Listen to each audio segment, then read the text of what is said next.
Sébastien Lévesque, comment ça va ce soir? Ça va bien, toi, Émile Gauthier? Ça va très bien et bonsoir les distordus. Oui.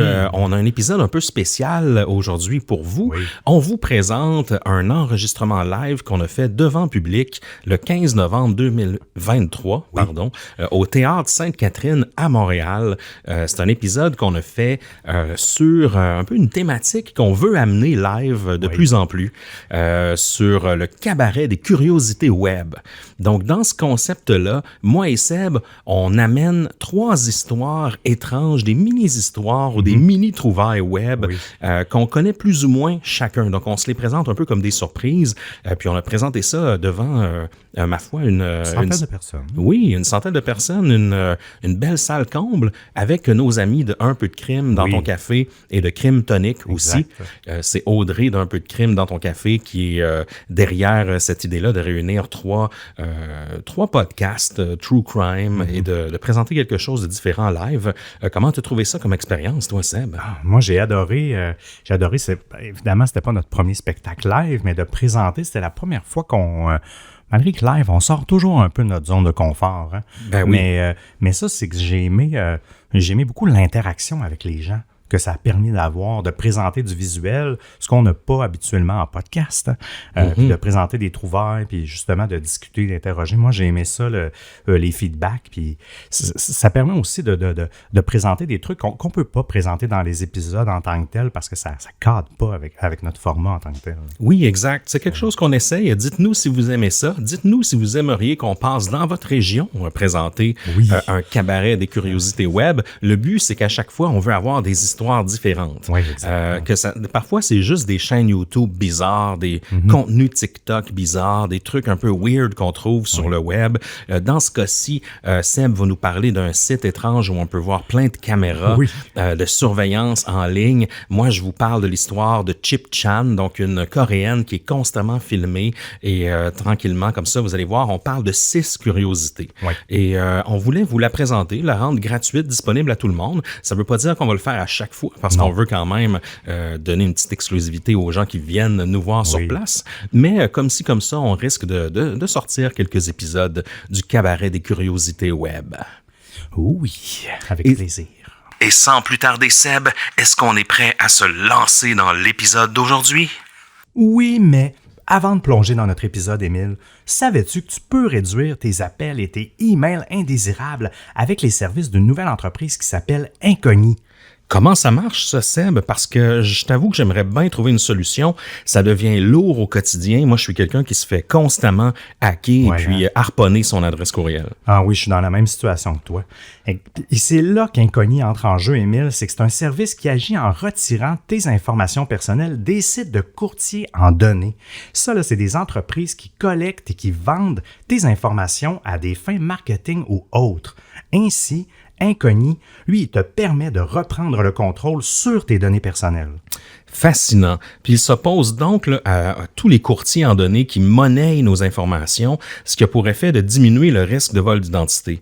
Puis comment est-ce que je pourrais bénéficier de ces services-là, mon cher Seb? C'est assez simple. Tu t'inscris sur le site incogni.com/distorsion, c'est incogni.com/distorsion, et avec notre code spécial distorsion, tu obtiens 60% de rabais pour le temps des fêtes.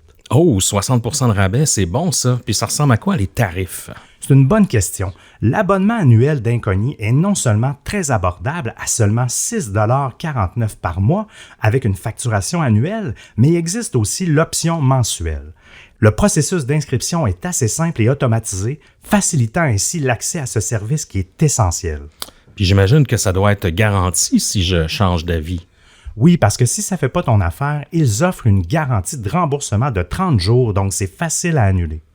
Dès qu'on finit l'épisode, je vais m'inscrire, Seb, parce que j'en ai vraiment marre du spam. Je veux moins de risques, puis c'est exactement ce que j'ai besoin. Puis, il me semble que c'est même une marque de NordVPN, ça. Oui, exact. C'est leur cousin, en fait. Donc, c'est comme un complément. Avec NordVPN, tu navigues en protégeant tes informations et Incogni empêche que tes informations personnelles se retrouvent dans les mains de gens que tu ne voudrais pas. Un gage de confiance. Oh oui. Et sans plus tarder, Seb, est-ce qu'on est prêt à se lancer dans l'épisode d'aujourd'hui? Oui, monsieur. C'est parti. On enchaîne ça tout de suite avec nos derniers.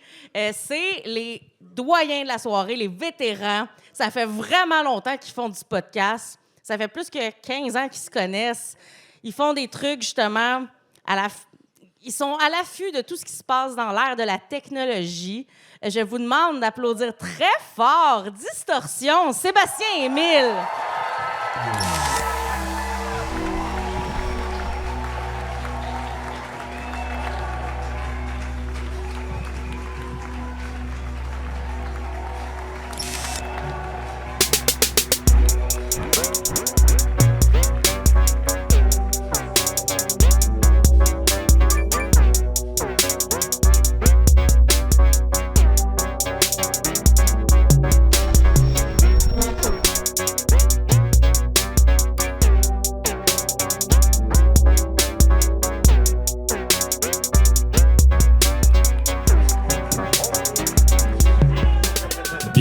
Bière haut, ça faisait un petit peu marche nuptiale, ça, Oui, Seb, exact. en descendant comme ça, Ça va être notre toune quand on va se marier. l'escalier en tourniquet.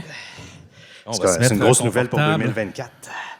Tout d'abord, comment vas-tu, Sébastien Lévesque? Ça va bien et toi, Émile Gauthier? Ça va très bien parce qu'on est live au Théâtre Sainte-Catherine pour un concept de soirée qui est quand même intéressant. Qu'est-ce que vous en avez pensé, guys, de ce soir? Vous aimez votre soirée jusqu'à date? Yeah! Cool. Un gros shout-out à Audrey, en fait, d'Un peu de crime dans ton café, qui a pris l'initiative d'organiser tout ça. Pendant que subtilement, on a juste nos mics. Ce micro très phallique. Yes. On teste. On teste un petit concept à soir avec vous, guys, parce qu'on a envie d'en faire plus, des rencontres comme ça. Ça nous a manqué pendant la pandémie. On a envie de vous voir, puis on a envie de faire des shows devant le public. Puis on a pensé à un petit concept de cabaret des curiosités du web. Oui. Donc, vous savez, nous, dans nos recherches, on parcourt le web constamment. On fait des découvertes inusitées, mais parfois, c'est des découvertes qui sont trop obscures ou parfois, on n'a pas assez de matériel pour faire des épisodes complets. Donc, on s'est dit, pourquoi pas les aborder, ces petites histoires-là, ces petites pépites là, qu'on déniche sur le web, qui sont parfois weird, parfois troublantes, puis de les partager avec vous dans ce concept de show-là. Oui, c'est comme des petites collations de distorsion. Yes. Donc, on a choisi 3 sujets chacun, 3 curiosités du web. Oui. On s'en est pas trop parlé. Surtout toi, Seb, qui a décidé à 24 heures d'avis de changer le 3/4 de tes sujets. Ah, j'ai trouvé des nouvelles choses encore plus Ouais, creepy. donc on va se surprendre un peu l'un l'autre, puis j'espère qu'on va vous surprendre vous aussi On espère. pour le prochain épisode. Donc, Seb, est-ce que tu es prêt à te lancer dans cette première édition des curiosités du web? Oh oui, monsieur et madame. C'est parti. En fait, c'est toi qui casse la glace Oui, Seb, avec exact. ton premier sujet. Vas-y, lance-toi. Oui, est-ce que le grand technicien a mis... oui, grand technicien, pouvez-vous aller à la prochaine slide? Prochaine acétate. Oui, acétate, ça fait encore plus scolaire. D'avoir un PowerPoint, je dois vous avouer que je me sens enseignant. Le premier phénomène, en premier, je voulais savoir, est-ce qu'il y a des parents dans la salle, mais qui étaient parents dans les années, puis qui avaient des enfants de, disons, entre 4 et 10 ans dans les années 2016-2017? Est-ce que C'est une fenêtre très précise Oui, de l'espace-temps. exact, mais elle est importante en fait, parce que si vos enfants avaient cet âge-là, je ne sais pas si vous vous rappelez est-ce que si vos enfants consommaient des vidéos YouTube, il y avait plein de vidéos justement où il y avait des personnages déguisés en Elsa de Frozen, dans Spider-Man, Joker, etc. Et moi, ma propre fille était tombée dans ce genre de vortex-là de vidéos un peu étranges, mais qui attiraient les enfants, mais avec des connotations un peu étranges. Ça s'appelle le Elsa Gate, en fait. Le phénomène en soi. Oui, exact. Je ne sais pas s'il y en a qui avaient déjà été... Est-ce qu'il y en a qui ont... Leurs enfants ont déjà été confrontés à l'algorithme de YouTube et avec les vidéos de ce style-là? Oui. Est-ce que en tant que parent, ça vous dérangeait à l'époque ou vous trouviez ça un peu bizarre, comment dire, cet attrait-là? Je me demande si j'étais le seul à voir ça. Non, je vois des gens réagir positivement. En fait, pour vous expliquer, le Elsa Gate, c'est vraiment été une controverse qui a duré à peu près 2 ans. Là. De 2016 à 2017, il y a des gens, dont des Québécois, qui ont des Québécois de la rive sud de Québec, qui ont profité d'une faille, si on veut, ou plutôt, ils ont bien compris l'algorithme de YouTube pour faire de l'argent. Puis ça l'a même amené à changer les règles de YouTube par rapport à la monétisation puis aux vidéos qui sont exposées aux enfants. Il y a la chaîne principale qui était... malheureusement, on n'a pas l'Internet par le grand technicien, mais on aurait pu vous montrer des vidéos, mais vous pouvez voir un peu le style un peu déjanté de ces captures d'écran-là. C'est des dessins animés ou c'est un mix de c'est un mélange, en fait. Live action et c'est ça, dessins animés? Oui, en fait, c'est toujours du live action, généralement. Mais la recette qu'il avait trouvée, en fait, Toy Freak, c'est qu'il créait sur YouTube, pour faire de l'argent, il faut que tu fasses des vidéos de plus de 10 minutes pour pouvoir placer plus d'une publicité à la fois. Puis eux, ce qu'ils avaient compris, l'algorithme que dans le fond, à chaque vidéo, ils faisaient une nouveauté. Au début de la vidéo, ils prenaient 2-3 minutes de nouveauté. Après ça, ils reprenaient plein de montages de leurs vieilles vidéos. Ils recollent ensemble, ça fait des longues vidéos. Puis ça, là, ils dupliquaient, ils ont créé une dizaine de chaînes par rapport à ça, avec tous des noms différents. Puis ils récupéraient chacune des vidéos pour faire des millions et des millions de dollars. Là, sur YouTube, là, dites-vous qu'en moyenne, vous faites entre 2 et 4 dollars à chaque 1000 vues quand vous êtes monétisé. Et les enfants, ils voyaient que du feu. Ils reprenaient que l'algorithme constamment par rapport à ça, jusqu'à temps qu'à un moment donné, les médias américains, en 2017, il y a un blogueur qui a soulevé, en fait, j'ai chaud, là, il fait tellement chaud. Qui a soulevé un peu ce phénomène-là. Et automatiquement, ils ont soulevé ça à l'été 2017, puis YouTube ont quand même réagi assez rapidement. En novembre 2017, ils ont fait un grand nettoyage. Ils ont supprimé la majorité des vidéos qui étaient un petit peu dérangeantes par rapport à ça, puis ils ont resserré les règles par rapport à la publicité aussi, qui sont exposées aux enfants. Puis ces vidéos-là, là, ils ont l'air banales, hein, mais souvent, c'est des vidéos vraiment étranges, des drôles d'accouchements, l'utilisation de seringues, il y avait beaucoup de violence, il y avait beaucoup de vidéos à connotation sexuelle. Puis même, je me rappelle que dans les derniers mois, où ma fille l'écoutait, la regardait, j'étais vraiment de plus en plus mal à l'aise, puis j'espérais qu'elle change d'angle parce qu'il y avait quelque chose d'étrange. Puis, les chaînes parentales, j'appelle ça chaînes parentales. Oui. Je sais qu'il y en a qui se tiennent et qui ont une certaine éthique, tout ça, mais c'est un rabbit hole en soi. Là. Oui. Il y a du stock à creuser là quand même. Ah, mon Dieu, des enfants, pas des enfants, mais des parents qui exploitent des enfants, oui. Mais dans ce cas-ci, l'exploitation, en fait, c'était des comédiens, puis l'enfant est exploité au niveau le fait qu'il est exposé puis à de la publicité, qui n'est pas nécessairement pour lui, puis ça générait beaucoup de revenus. Puis la chaîne québécoise, je ne sais pas si vous vous rappelez, monsieur le grand technicien, si vous pouvez changer de slide. Au Québec, c'était la chaîne Toy Monster, en fait, qui était notre penchant québécois. Et eux, il y a un média, c'est pas Transistor, voyons, il y a un média de Québécois qui est numérique, en fait, qui ont fait une entrevue, puis ils ont fouillé sur Google Maps, Google Street View et tout ça pour repérer physiquement où étaient filmées ces vidéos-là. Puis ils se sont rendus compte que c'était sur la rive sud de Québec. Ils ont trouvé la maison. Le journaliste est allé... C'est Tabloïd, c'est ça, Tabloïd de Québécois qui avait fait un reportage là-dessus il y a quelques années. Il avait été cogné là-bas, puis tu voyais la comédienne qui était habillée en Elsa et tout ça. Okay. Non, c'était vraiment mal à l'aise. Tous les comédiens étaient comment vous avez fait pour nous trouver? Puis personne ne veut parler parce qu'ils ont comme une clause de confidentialité par rapport à ça. Mais ils ont estimé qu'avec leur chaîne, ils ont fait environ 3 millions US. Quand même en 1 an et demi à peu près. Là. Puis oui, ils ont payé les comédiens et tout ça, mais imaginez la quantité d'argent qu'ils ont fait. T'sais, en même temps, c'est un peu... J'ai pas l'impression qu'à la base, ils voulaient tant que ça, comment dire, tout le côté malsain qu'on pouvait repérer des vidéos. Je pense que c'était plus pour créer une sorte d'attraction.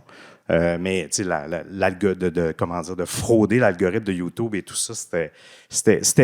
Il y a un côté de moi qui dit que c'était brillant, dans le sens qu'ils ont bien compris la recette, mais en même temps, c'est les enfants qui écopaient de tout ça. Là. Mais la chose positive, c'est qu'au moins maintenant, supposément qu'il y a un retour de l'Elsa Gate, de ce que j'ai lu, d'autres vidéos encore. Il serait de retour sur YouTube? Oui, exact. OK. Sur la même chaîne? Pas sur celle-là, mais ça, ah oui, parenthèse, c'est ça, cette chaîne-là, en fait, Toy Monster, je suis allé retourner dessus parce qu'elle avait été vraiment effacée, mais elle est de retour. Mais il ne reste que quelques vidéos il y a 7 ans, dont 1 ou 2 qui sont encore un peu creepy. C'est pas les plus creepy, puis je sais pas pourquoi, c'est revenu à la charge. Mais là-dedans, même si YouTube et tout ça, il y a personne qui a été, comment dire, il n'y a pas eu de justice. Même le propriétaire de la chaîne Toy Freaks aux États-Unis, il y a eu une enquête de la police qui venait, je ne sais plus de quel État américain. Finalement, légalement, il n'était même pas capable de les accuser de quoi que ce soit par rapport à ça. Fait qu'encore une fois, on voit qu'il y a un genre de trou législatif, on dirait, dans comment dire, l'exploitation des technologies, l'enfant, la publicité, etc. Donc, c'est un truc qui... comment dire, qui est quand même assez dérangeant, mais heureusement, ça a eu le côté positif, je pense, de redresser les choses. Là. Puis est-ce qu'il y a eu des répercussions pour la gang de la Rive-Sud de Québec dont tu On parles? n'en a jamais réentendu parler. On n'a jamais pu identifier les propriétaires à 100%. Il y a une entrevue de tabloïd qui est toujours disponible sur YouTube, mais ils ont flouté les visages du propriétaire et tout ça. Mais quelqu'un qui habite sur la Rive-Sud pourrait facilement repérer l'endroit où ça a été tourné. Mais à voir. En tout cas, aujourd'hui, ces gens-là peuvent facilement vivre de leur placement, j'ai l'impression. Mais là, ils sont de retour ou quoi? Bien, c'est pas clair, en fait. C'est ce que je disais, c'est qu'il y avait, mais c'est pas eux. C'est que parce qu'il y avait une chaîne américaine, puis je pense que les Québécois ont comme copié dessus sur la formule, puis les deux s'entremêlaient, puis ils dominaient un peu le marché de ça. Mais de ce que j'ai lu, il y avait un retour par rapport à ça. Il y avait d'autres chaînes un peu étranges avec des vidéos, encore une fois, avec ce type de connotation-là, des comédiens qui prennent des costumes. En même temps, il y a un problème de droit d'auteur. Là. Ces gens-là étaient déguisés en Elsa, en Spider-Man, en Joker. C'est une zone grise, ça, ils ne payaient pas les droits, oui, exact. Donc, c'est un peu particulier de pouvoir exploiter une œuvre sans payer les droits d'auteur. Voilà. OK, merci pour cette première histoire, Seb. Le Elsa Gate, j'avais entendu brièvement parler aussi. Oui. Je sais que ça avait fait scandale un peu quand même là, à un certain moment, mais oui. Je ne connaissais pas autant en détail. Il y avait même des rumeurs de trafic humain et tout ça, mais bon, je pense que ça, c'est plus du vent. Bref. On va surveiller le cas. Sinon, c'est à mon tour, je pense, d'enchaîner avec ma première histoire, puis... en fait, une soirée comme ça serait pas complète sans une chaîne TikTok weird. Non, donc, on peut présenter le prochain sujet. Oh oui, vous savez, il y a des sites de foodies, il y a des chaînes TikTok de foodies, et il y a aussi Geek McNest, qui est une chaîne assez troublante, en fait. C'est dur à expliquer un peu, puis on en discutera à la fin pour voir si c'est vraiment s'il n'y a pas quelque chose derrière, une mise en scène ou autre. Mais bref, depuis 2020, cette personne-là, en fait, je ne pense pas que ce soit son nom, mais il y a quelqu'un qui diffuse des vidéos sur TikTok qui semble habiter dans une genre de maison en ruine, potentiellement à Tchernobyl. Okay. Donc, c'est quand même assez weird. Et là, vous voyez, en fait, depuis 2020, il a été très productif sur TikTok. C'est quelqu'un, en fait, on ne sait pas qui est derrière ce compte-là, mais lorsque je regardais cette semaine, il y avait 1,8 million d'abonnés. Oui, c'est fou quand même. Oui, puis on parle de 45 millions là, de likes, en fait, sur cette chaîne-là. Là, vous voyez, il est quand même assez productif, sauf qu'il a arrêté mystérieusement de streamer en 2022. Donc, on ne sait pas ce qui s'est passé. Il est peut-être tombé malade, hein, s'il vivait dans cet environnement-là. Il y a des gens qui disent qu'il serait peut-être allé servir, en fait, la guerre Russie-Ukraine, en fait. Donc, ça fait partie un peu des conspirations autour de ce compte TikTok-là qui est mystérieux. La personne, elle filme des vidéos, ça se déroule dans une maison qui est complètement insalubre. C'est de la viande qui est infestée d'insectes. Il y a des pièces avec du sang sur le sol. Il y a ce qui semble être même des cadavres d'animaux, des choses comme ça dans la maison qui est assez insalubre. C'est une maison qu'on dirait qui a été limite presque bombardée, en fait. On est surpris qu'il y ait l'électricité là-dedans. Puis la personne, elle se filme en cuisinant. Donc, c'est toujours des des repas, on présume que c'est ce qu'il mange, Je suis pas sûr lui que le ou elle MAPAC et sa approuverait. famille, parce que des fois, on entend des drôles de bruits en bruit de fond. On suppose qu'il y a d'autres personnes qui habitent dans la maison. Des fois, on entend des bruits d'enfants qui pleurent. OK. Au loin, c'est vraiment creepy. Là, tu sais, âme sensible, s'abstenir. On n'écoute pas ça en cuisinant, surtout. Puis, il y en a même qui disent qu'ils ont vu des doigts humains dans la cuisine que cette personne-là fait. C'est tout le temps quand même assez dégueulasse. Imagine qu'on prend plein de nourriture avariée puis qu'on décide de faire une recette de Ricardo avec ça. Là. Tu sais, c'est vraiment trash. C'est en combien de temps les vidéos à peu près? Une couple de minutes? À cette époque-là, c'est-à-dire, il y en a combien de vidéos? Non, au total? pas combien. Elles durent combien de temps à peu près? C'est des vidéos ouais. TikTok, donc c'est très court. Oui, c'est oui. moins d'une minute. C'est sûr, ça pourrait être oui, ça peut être plus long. plus mais je me long que demandais ça. quand même, Mais c'est ouais. des vidéos très, très courtes. Des fois, tu as une musique avec une musique traditionnelle russe, on dirait, qui joue en background. Il y a des gens qui disent, parce que là, cette chaîne-là est devenue un petit peu virale, donc il y a des gens sur Reddit qui ont commencé à en discuter aussi. Puis, il y en a qui ont dit qu'en décortiquant toutes les vidéos, chose que je n'ai pas faite parce que ça, après 3, je veux dire, ça te lève le cœur. Quoi qu'il y en a qui ont fait ça... pour nous. Il y en a qui sont plus forts que nous. Là. Mais justement, je vous ai parlé un peu de ce qui ressemblait à un doigt humain à un moment donné, quand il y a de la cuisine.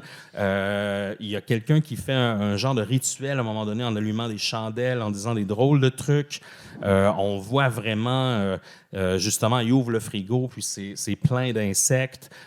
Puis on voit même un truc vraiment troublant.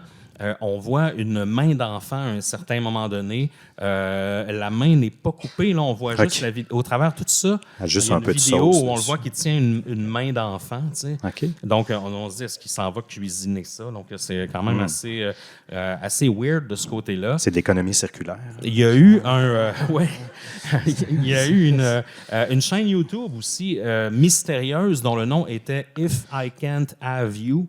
Donc, un nom qui est quand même plus éloquent que le compte TikTok qu'on a ici. Mais lorsque je suis allé, il n'y avait plus aucune vidéo. Donc, c'était complètement vidé de vidéos. À un certain moment, la personne s'est exprimée, en fait, sur la chaîne YouTube. Elle a répondu à un commentaire en disant, en russe, bien sûr, je suis sans abri, je ne bois pas, je ne fume pas, mais je suis devenu sans abri comme ça en raison de la vie. Ma maison a été détruite. Après avoir eu un AVC, je suis devenu handicapé et mes proches ont vendu mon appartement et m'ont jeté dans la rue. Et maintenant, je vis ici. Donc, c'est un peu c'est triste quand même. ce qu'il raconte. Et par contre, il y a quand même une question à se demander sur est-ce que c'est une vraie chaîne? Oui, c'est ce que je me demandais. C'est une mise en scène ou quelque chose comme ça. Il y en a plusieurs qui ont remis, plusieurs internautes ont remis des choses en cause là, en lien avec ça. De un, la maison a l'air d'être presque bombardée, mais tu sais, il y a clairement l'électricité, il y a clairement un poêle au gaz. Donc, c'est surprenant de voir comment est-ce que ces services-là sont encore là à cause que malgré le fait que la maison est presque bombardée. On voit souvent un micro-ondes en marche, des électroménagers, même s'ils sont un peu trash, ça marche quand même. Je parle pas qu'il y a une génératrice. Oui, c'est ça. Puis il y a des gens qui ont commencé à décortiquer les vidéos, puis à dire, finalement, la vidéo où on dirait que c'est des doigts humains, ça ressemble à des panais qui auraient peut-être été cuits dans une casserole avec, au lieu d'être du sang, jamais des panais de la même manière. Non, exactement. C'est pareil pour moi. Je vais avoir de la misère, je pense.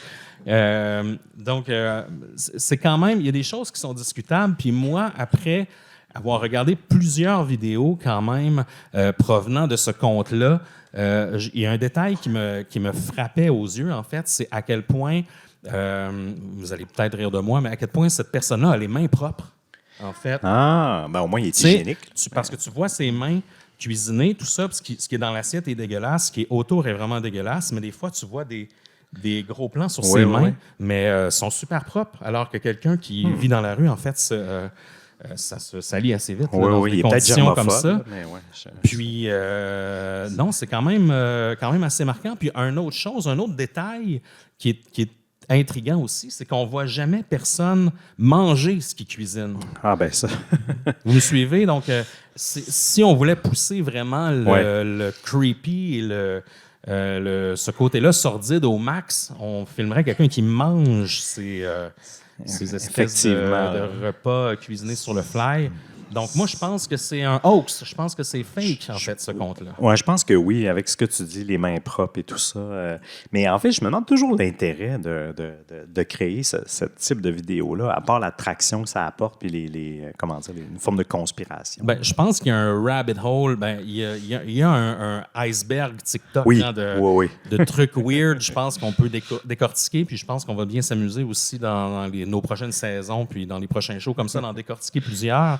Mais il y a de la place pour tout sur TikTok. Donc, je pense que c'est le genre de contenu qui... je suis toujours surpris de voir qu'il y a 1,8 million d'abonnés quand même. Oui, ça, le nombre de vues sur TikTok. Mais je pense qu'il y a de la place pour tous les contenus sans trop d'exceptions, malgré même les chaînes comme ça, que c'est de l'anti-foodisme. Oui, exact. Oui, c'est vrai. Je serais curieux de voir s'ils utilisent des hashtags. Puis de toute évidence, ça ne contrevient pas aux termes et conditions de la plateforme. Donc, c'est tout à fait legit. Donc, je vous encourage à aller voir cette chaîne-là si vous voulez voir du nouveau type de contenu, du moins. La chaîne de Geek McNest. L'inspiration culinaire. Prochain sujet, Seb, à ton tour. Oh oui, prochaine slide, monsieur le grand technicien. Pour ceux qui n'ont pas la référence du grand technicien, je vous invite à googler Vidéotron fâché dans YouTube. On s'en reparle. Deuxième phénomène, ça me trouble. En même temps, c'est addictif. Ça s'appelle InSecCam.org. C'est un vrai site Internet qui est toujours fonctionnel, en fait. Et ça, c'est un site russe qui existe depuis 2015, en fait. Je nomme russe juste pour nommer de sa provenance. Et ce site-là, il répertorie toutes les webcams du mieux qu'il peut, mais qui ne sont pas sécurisées, en fait. Parce que souvent, on le sait, les gens installent une webcam chez eux ou dans leur commerce, puis c'est pas tout le monde qui connaît ça. Souvent, ils vont laisser les mots de passe admin à ne pas faire. Et ça permet à ce site-là, je vous dirais, il répertorie tout. Par pays, par ville. Il y en a à Montréal, comme là, on voit. Ça, c'est 2 captures d'écran de ce matin. Donc, la Zamboni à Montréal, d'un aréna. Et il y a un autre phénomène aussi qui est assez étrange, qui est écrit... attends un petit peu, je vais essayer de le lire comme il faut ici, là, parce que mon cou n'est pas assez souple. Je ne suis pas assez souple du coup. C'est Fuck You Spike Hunter. Et pardon pour le fuck you. Mais vous voyez, il y a plein... Puis c'est un autre rabbit hole que je n'ai pas encore, creusé jusqu'au bout du trou. Parce que ça a l'air qu'il y a beaucoup de CCTV, les caméras de surveillance, qui ont ce libellé-là qui est affiché. Puis c'est vraiment étrange. Les gens ne comprennent pas pourquoi c'est là. Parce que ça, c'est des filles qui ne sont pas protégées, ou du moins volontairement, qui n'ont pas été protégées, que les gens peuvent y aller. Puis au fil du temps, je pense que c'est très controversé, ce site-là. Ce n'est pas illégal. Mais... disons que c'est particulier. Si on va à la slide suivante, ça, par exemple, je ne sais pas si... Ah oui, voilà. Ça, c'est dans un commerce de souliers en Bulgarie. Puis toute la journée, aujourd'hui, je faisais toujours des refreshs pour voir les nouveaux clients. Ça peut devenir addictif. Oui, c'est vraiment addictif. C'est un peu comme de la slow TV. Oui, c'est vraiment bizarre. Puis sur le site, c'est vraiment cool. Vraiment cool. C'est vraiment intéressant. Il classifie, tu peux chercher, comme je vous disais, la géolocalisation par pays, tout ça, mais tu peux chercher par endroit. Tu peux, il classifie des cafés, des bateaux, toutes sortes, des bureaux, des work office, des bureaux de travail aussi. Aujourd'hui, j'ai vu des gens travailler dans un bureau. C'est tellement étrange parce que ces gens-là ne le savent pas. Ils savent qu'ils sont filmés peut-être, mais ils ne savent pas qu'il y a peut-être des milliers de personnes un peu partout dans le monde un peu creepy sur un écran qui check ce qu'ils font actuellement. Ben oui, le passeur de Zamboni, là, me Ben semble, oui. Il a droit à son intimité, lui Oui, aussi. exact. Mais il y a un magasin, je pense qu'il était en Russie justement ce matin, puis j'étais mal à l'aise là, parce que c'était une boutique de vêtements pour femmes, puis la caméra était directement pointée vers la salle d'essayage. OK. Puis oui, il y avait les rideaux, mais tu voyais toujours les petites madames rentrer avec leurs vêtements. Puis il y avait quelque chose de vraiment étrange.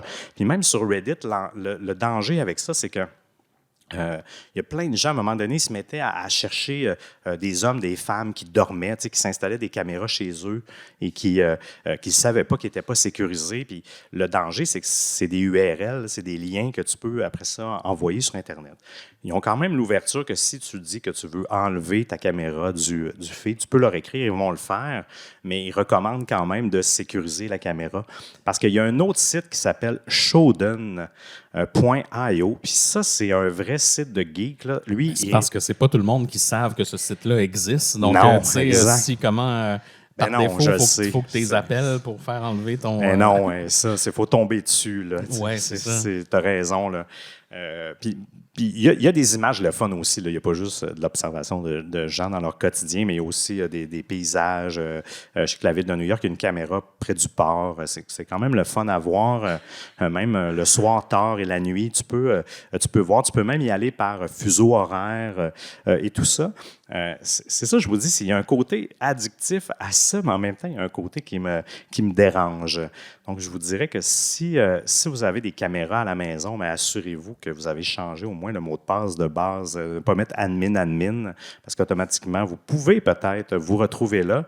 La bonne nouvelle, c'est quand je regardais Québec-Montréal, il y en a peu de caméras qui sont répertoriées. Il y en avait peut-être une dizaine au total.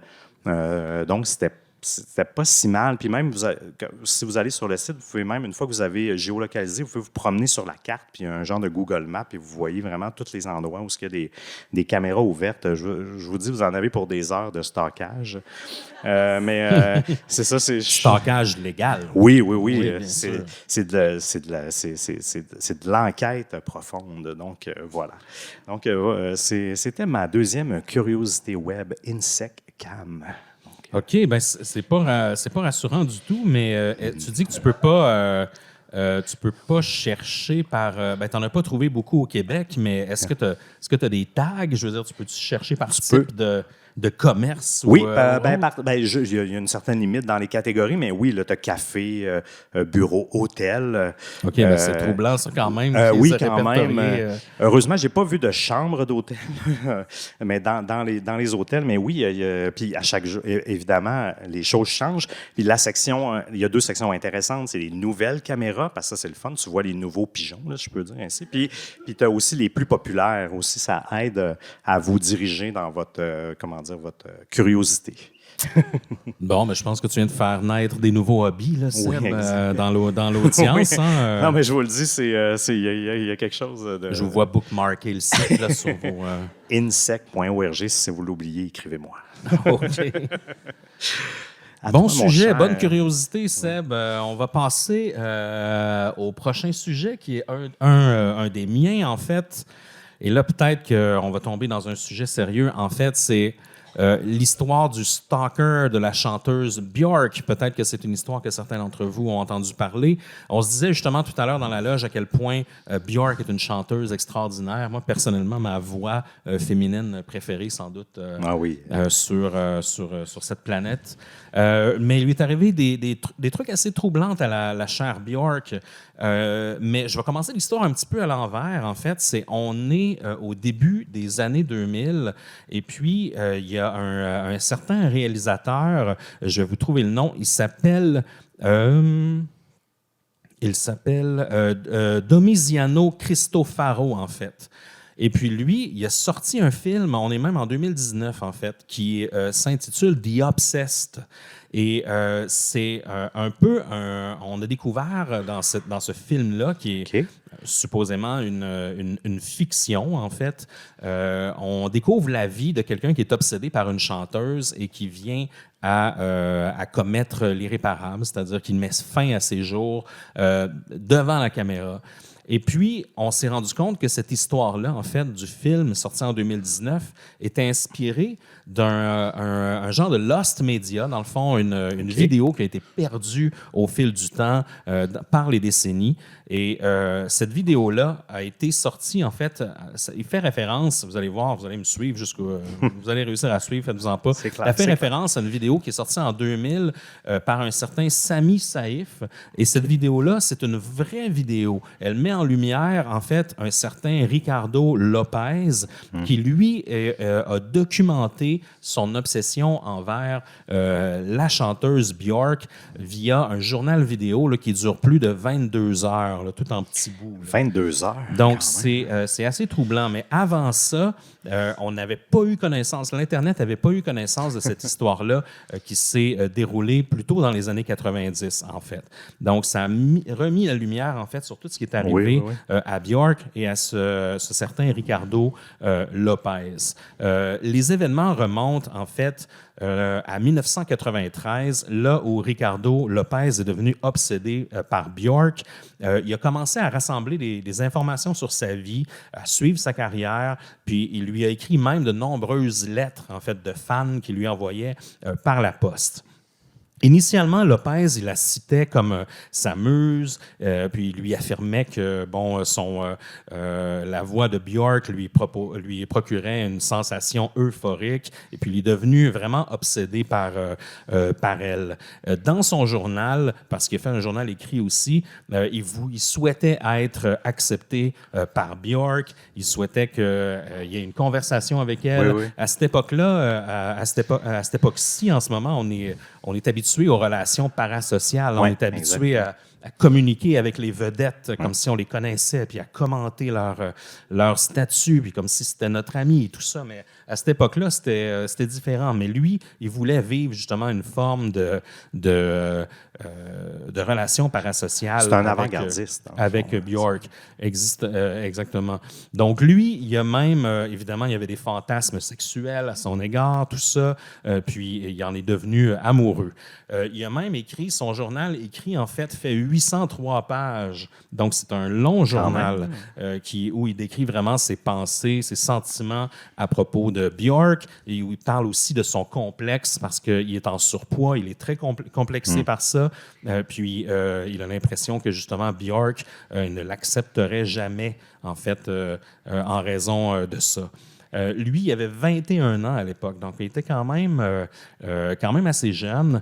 Puis je dirais que sa relation avec la chanteuse a pris un autre tournant quand il a appris que Björk était en couple avec Goldie. Oui, le musicien drum bien and sûr, bass britannique. Et puis là, Lopez, à ce moment-là, il a très mal réagi. Il était jaloux. Et c'est là qu'il a élaboré un plan de harcèlement vraiment intense envers Björk. Il a même décidé de la tuer dans sa tête en lui envoyant une lettre piégée contenant de l'acide sulfurique, de faire en sorte que le liquide brûle son visage lorsqu'elle ouvrirait le paquet. Puis il a commencé, dès ce moment-là, dans son stade d'obsession, à enregistrer ses journaux de manière vidéo. Donc, il s'est filmé, puis il expliquait ses pensées et tout ça. S'auto-incriminait. Oui, il documentait en fait son cheminement. Donc, il a envoyé le paquet piégé à l'adresse de Björk à Londres à l'époque. Puis, heureusement, la police britannique a réussi à intercepter le colis. C'est quand même, quand même bien là, en 96.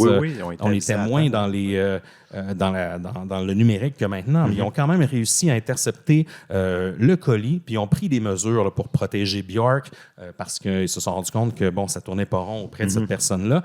Puis ils ont commencé à enquêter sur Ricardo Lopez. Malgré le paquet qui n'a pas fonctionné, Lopez, lui, il a continué à enregistrer ses vidéos dans lesquelles il exprimait sa frustration et sa tristesse envers sa relation qui n'était pas réciproque avec. Mais dis-moi, Émile, si on intercepté le paquet, ils ont pas, à cette époque-là, est-ce qu'il y avait comment dire, retracé Ricardo? Ben, en fait, à cette époque-là, je pense pas qu'ils savaient que Non, c'était c'est ça. Ricardo. Mais oui, c'est sûr que la Poste, avec ce document-là, ils ont quand même réussi à Oui. faire une étape. Là, mais ils savaient pas qu'ils connaissaient pas son nom à cette époque-là. Là.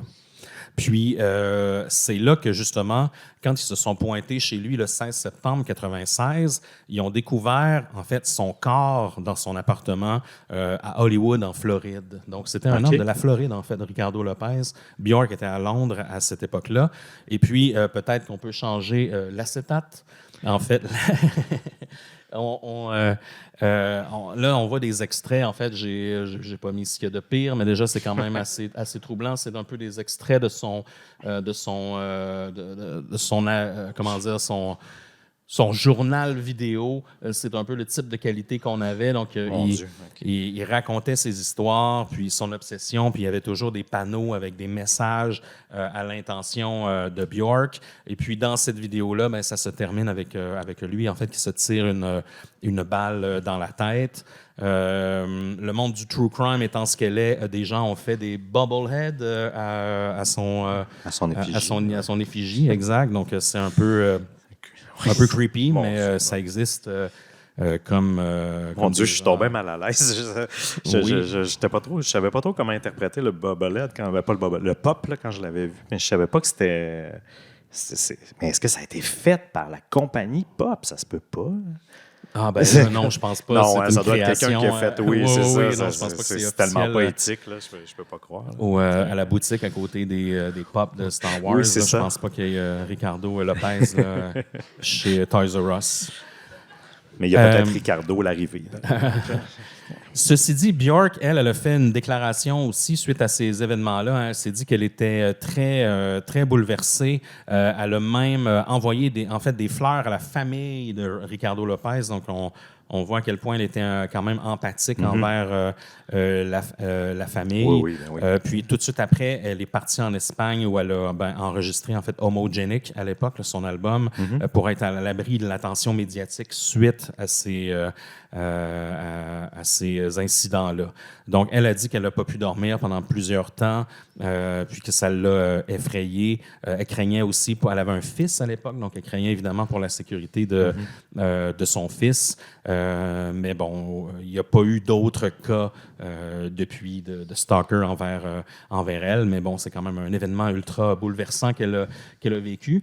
Puis c'est quelque chose qu'on n'aurait pas dû connaître, nous, en fait, parce que cette vidéo-là, c'est pré-YouTube. Donc, personne n'était supposé la voir. C'est vrai. Hein? C'était destiné sans doute aux gens qui allaient trouver son corps ou à sa famille ou à ses amis. Oui. Mais on ne s'attendait pas à trouver ça. Donc, c'est vraiment un peu une histoire qui est ressurgie à nos oreilles grâce à Internet. Bref, pour le pire ou le meilleur. Oui. Mon Dieu, c'est troublant. On dirait que je n'écouterai plus l'album. Voyons, j'ai un blanc de mémoire sur le nom que tu as nommé. L'album Homogenic. Homogenic, justement, qu'elle a enregistré tout de suite après. Moi, je vais l'écouter dans les prochains jours. On dirait que j'ai envie de voir voir s'il y a une influence avec Exact. Mais tu sais, son empathie démontre qu'elle comprend. Là, c'est un problème de santé mentale. Là. Quand tu es rendu là, tu sais, sans aucun doute. C'est tragique d'en arriver c'est ça, c'est triste, là, en fait. C'est beaucoup plus de tristesse qu'autre chose. Là. Heureusement, il n'y a pas eu d'autres victimes d'une certaine façon. Il y aurait pu avoir autre chose. Ah, ben cool, méchante histoire, pareil. Tu as ressorti ça des boulamites. Donc, et de ton côté, Seb, en fait, ta dernière histoire. Oui, celle-là, elle est assez particulière. Ah oui.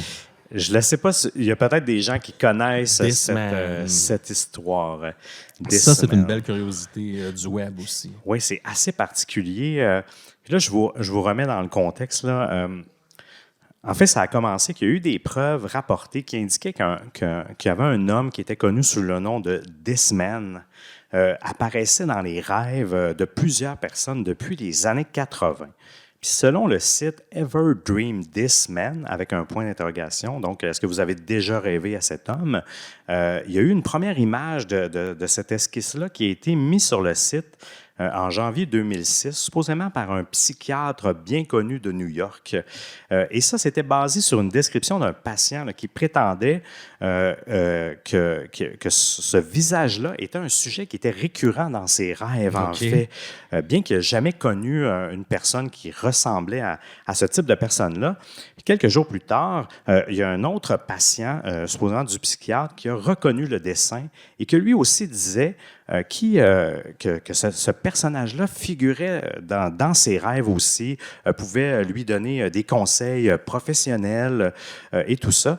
Et il s'est mis le psychiatre s'est mis à recueillir en fait plusieurs témoignages de personnes qui disaient qu'ils voyaient ce personnage-là. Et ça a fait boule de neige sur Internet, sur Reddit et tout ça, jusqu'à se rendre supposément, 8000 personnes auraient témoigné de ça. Puis il y avait des témoignages crédibles pendant des années. Même Vice, peut-être que vous connaissez ce média-là, avait fait un article sérieux sur le sujet. Et quelques années plus tard, ils se sont rendus compte que c'était en fait un canular. Mais ça a duré des années, hein, parce que même moi, j'y croyais à cette histoire-là, parce qu'il y avait un phénomène que ça se retrouvait, supposément qu'il y avait des gens de Los Angeles, Berlin, Sao Paulo, Pékin, Rome, Barcelone, Stockholm, New Delhi, etc., où il y avait des vrais témoignages, des témoignages qui étaient écrits sur le site web. Et je vous dis, c'était tellement crédible. Les gens témoignaient sur le site en disant « Oui, j'ai bel et bien rêvé à cet homme-là. » Puis toutes sortes de rêves. Il était un conseiller spirituel, il y avait des rêves sexuels, c'est vraiment particulier. Puis ce qui est étrange, c'est qu'il y a des psychologues, même des sociologues qui se sont basés sur ça. Et il y a plusieurs théories par rapport à ça. Pourquoi que supposément les gens rêvaient à lui? Bien, c'est un peu un archétype. Hein? Ça serait une image, comment dire, ils disent que les gens, c'est le concept de Carl Jung, le philosophe, c'est un psychiatre ou un philosophe, en tout cas, bref, qu'il y avait une image archétypale, inconsciente, que les gens voyaient partout dans des situations de vie très difficiles. Aussi, il y avait la théorie religieuse. Pour certaines personnes, c'était une forme de manifestation de Dieu. Il y avait aussi le surfeur de rêve, que c'était une force extérieure qui implantait domaine dans l'esprit des gens, dans le rêve des gens, à partir de projections surnaturelles ou de conditionnement mental. Puis là, je vous cite des choses. Aussi, il y a l'imitation du rêve. Puis ça aussi, j'avais l'impression que c'était ça, parce que ce phénomène-là, je suis convaincu qu'il y a des gens qu'au final, après avoir lu ça, ont fini par y rêver. Puis par suggestion. Oui, exactement. Oui, c'est ça. Par suggestion, ils appellent ça la théorie de l'imitation de rêve. Les gens ne rêvent des semaines qu'après avoir appris le phénomène et l'image, puis ça a laissé une impression sur leur esprit. Puis ça, je suis convaincu que ça a eu un réel impact dans les témoignages. Mais il y a aussi une dernière chose, il disait la théorie de la reconnaissance diurne. Diurne, pour ceux qui ne le savent pas, c'est 2 jours, là, donc c'est le contraire de nocturne. Et les gens se souviennent mal des visages de leurs rêves, donc ils peuvent supposer que ça représente cet homme-là après avoir vu ça. Mais en fait, finalement, le débunkage de ça, c'est un génie marketing, en fait, qui s'appelle Andrea Natella. Puis lui, il dirige une entreprise qui s'appelle Guerrilla Marketing, qui est un genre de jeu de mots avec une guérilla marketing, qui est une guérilla marketing, c'est du marketing un peu agressif là, qu'on fait par rapport à ça. Puis eux se sont toujours spécialisés en type de canular un peu subversif, un peu de ce genre-là. Mais honnêtement, c'est vraiment du génie. Le site existe toujours encore, c'est thisman.org.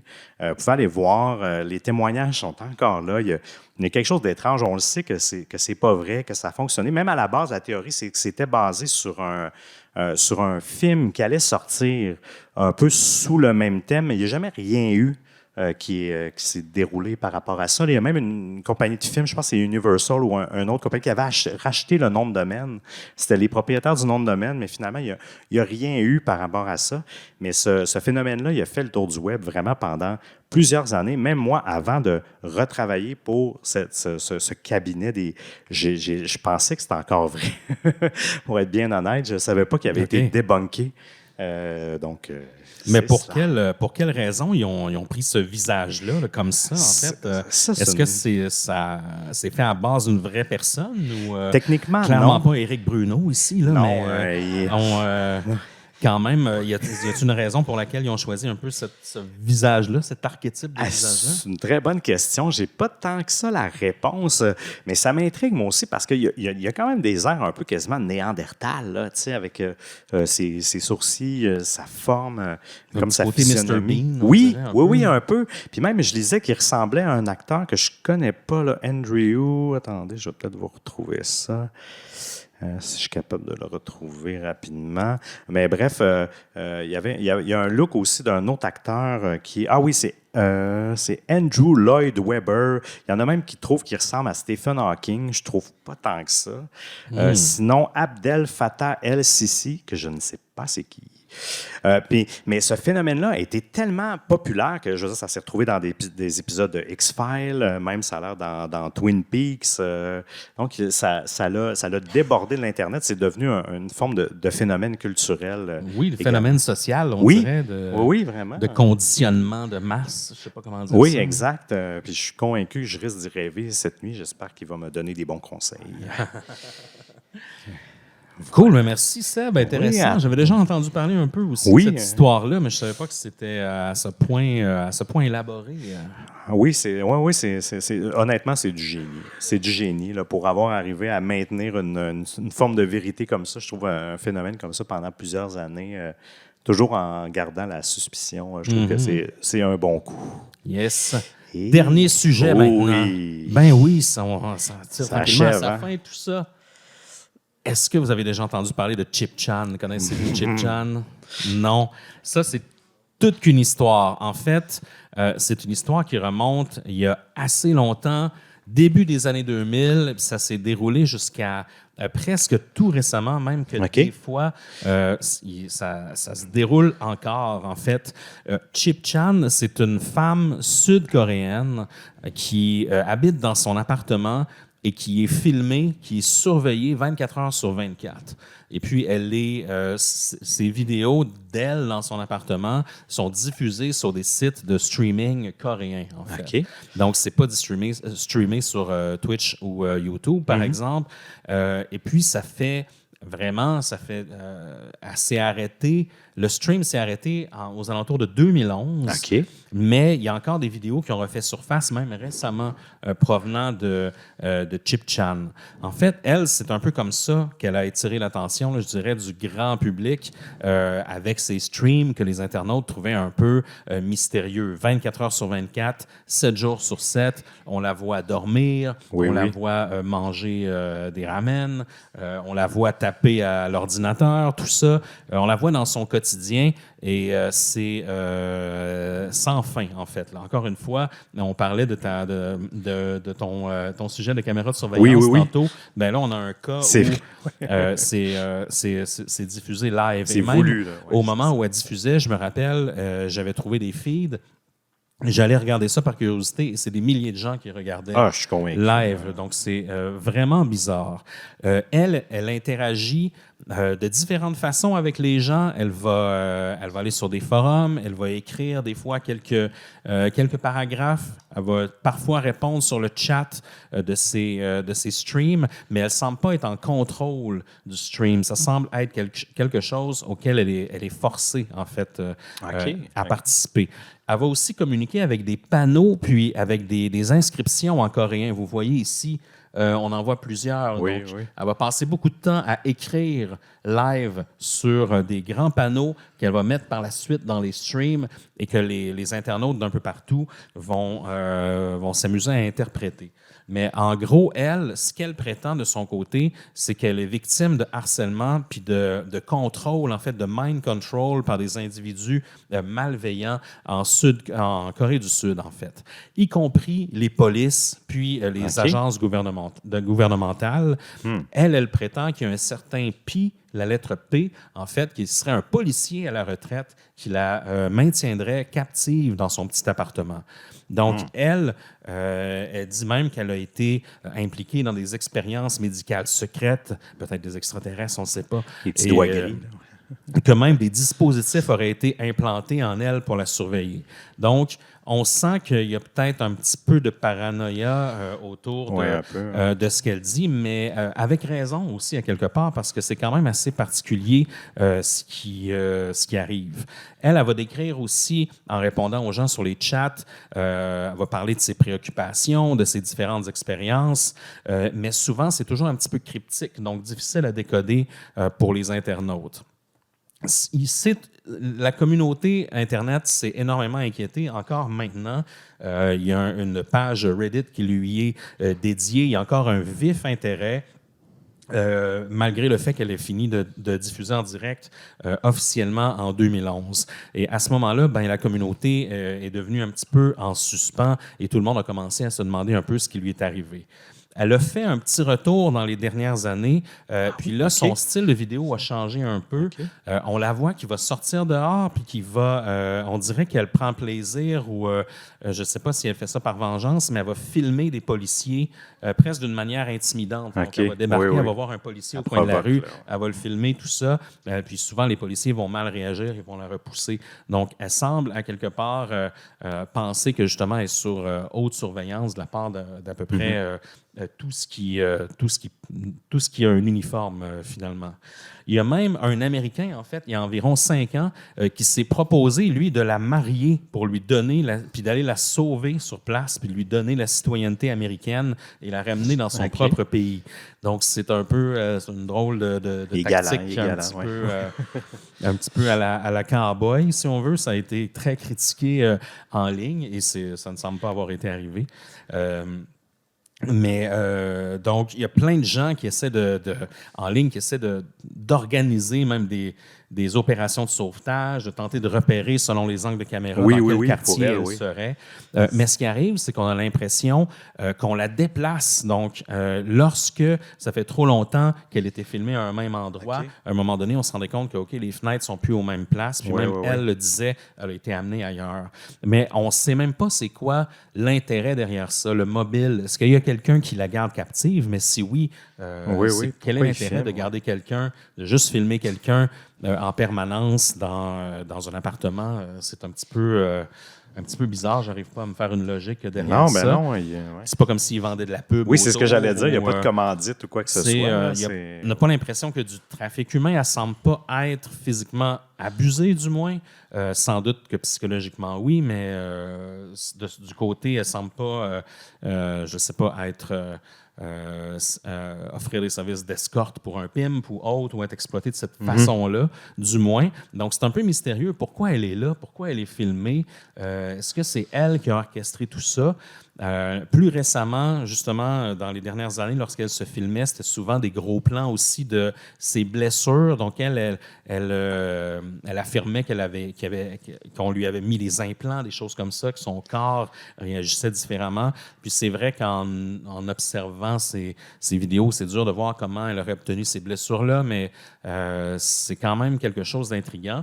Puis à ce jour, on ne sait toujours pas, en fait, qu'est-ce qui est arrivé à Chip Chan, si elle est en sécurité. Mais il y a encore énormément d'intérêt sur Internet envers elle, puis envers ces vidéos-là qui ont été diffusées au début des années 2000 pendant plus d'une décennie, en fait. Ouais, c'est assez fou. Je vois une forme de parallèle avec Nazubi. Je ne sais pas s'il y en a qui se rappellent de Nazubi, qui participait à un concours, concours. Là, on dirait qu'il y a une forme de ça un peu. C'est sûr qu'il n'est pas dans le même contexte, mais je suis vraiment curieux. J'ai de la misère à saisir. C'est ça, comme tu dis, c'est vraiment étrange. Étais-tu vraiment sous la force de le parallèle est intéressant parce que Nazubi, pour ceux qui n'ont peut-être pas écouté notre épisode, ça fait partie d'un peu des curiosités de la télé japonaise, si on veut. C'est quelqu'un qui a été enfermé dans un appartement. Il était filmé sans savoir qu'il était diffusé dans une émission de télé-réalité, en fait.